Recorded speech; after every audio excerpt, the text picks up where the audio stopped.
Good evening, everybody. This is the French version. We're trying today to do a full French and English version, but the intro will be English. And then after that, Gilles going to do all the speaking. So welcome and let's go. Eh bien, bonsoir. Oui, commencer une version française en anglais, c'est comme ça que ça marche. Parce que... Alors, c'est notre 4e jour à Montréal et 5e jour de notre voyage. Il a fait aujourd'hui moins 2 degrés. On voit que la neige commence à fondre, le temps est plus doux. Et voilà, on continue notre visite, notre expérience des restaurants et des boutiques et des musées. Donc la nuit dernière, on est allé manger à un restaurant qu'on a retrouvé par hasard au bout de la rue qui s'appelle Les Pyrénées, un restaurant catalan qui offre des spécialités catalanes françaises au nord des Pyrénées ou catalanes espagnol au sud des Pyrénées, donc avec des vins des deux côtés, ce qui était assez intéressant. Donc on a eu un assez bon dîner.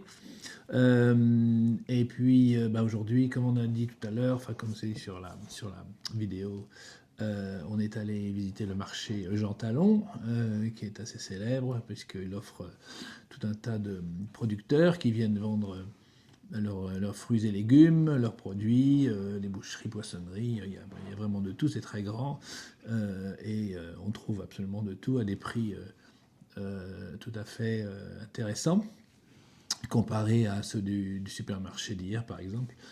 Les fruits et légumes sont bien plus beaux, bien plus frais et bien moins chers, donc c'est un marché à juste titre réputé. Près du marché se trouve ce qu'on appelle la Petite Italie, et donc on a trouvé un restaurant qui s'appelle Impasto, ça veut dire la pâte à pizza.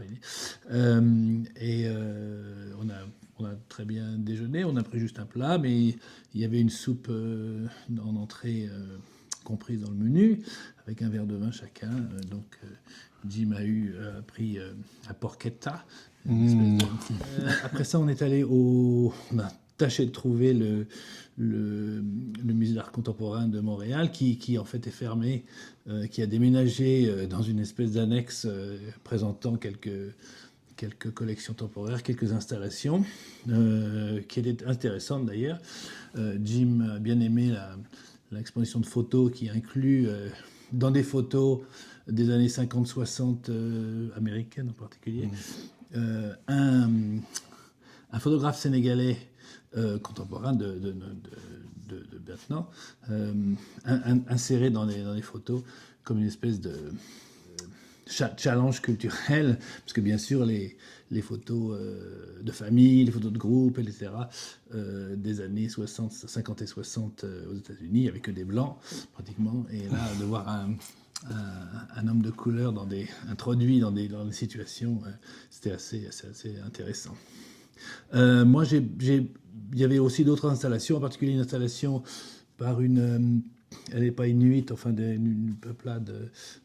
peuple du nord du Canada, qui, bien sûr, avec le réchauffement climatique, etc., ils sont en train de perdre leur identité, leur sol, en fait, et une installation faite avec des perles fabriquées à partir de la glaise du sol qui n'est plus le permafrost, qui est en train de fondre. Et donc, avant, c'était sous la glace. Maintenant, ils ont accès à cette terre avec laquelle ils ont fait des perles et des colliers. C'est deux colliers comme ça qui sont installés sur une grande table comme un témoignage de la résurgence de cette terre qui ne devrait pas être là en fait, puisque ça devrait être recouvert de glace, mais ça ne l'est plus. Donc c'était assez intéressant et émouvant en même temps. Et puis il y avait aussi une autre installation vidéo, celle-là, qui juxtaposait deux choses. En fait, ça parlait de l'Algérie. En fait, c'était un artiste algérien. Voilà. Alors, ça juxtaposait cet épisode dont je me souvenais plus d'ailleurs, de ce match France-Algérie qui avait été organisé par un gouvernement déjà aussi en bisbille, puisque c'était Chirac le président en 2001, avec Jospin le Premier ministre, puisque la gauche avait remporté les élections législatives. Et donc ils avaient organisé ce match, match de la réconciliation, entre guillemets, au Stade de France de 2001, France-Algérie, stade match de foot, avec les Bleus. Et puis ce match qui n'avait pas... après, la France avait marqué 4 buts contre 1 contre l'Algérie.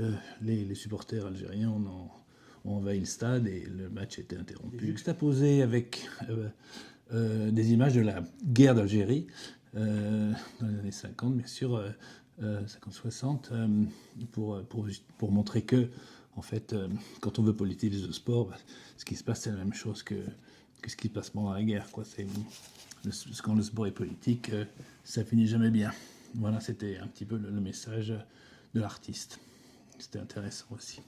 Voilà. Où on en est maintenant? Alors, ce soir, on va regarder un spectacle de drague.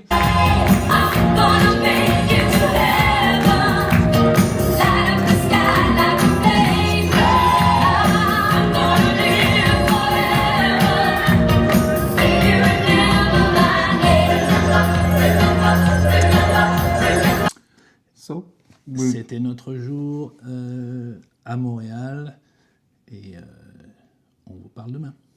Bonsoir. Au revoir. Bonsoir.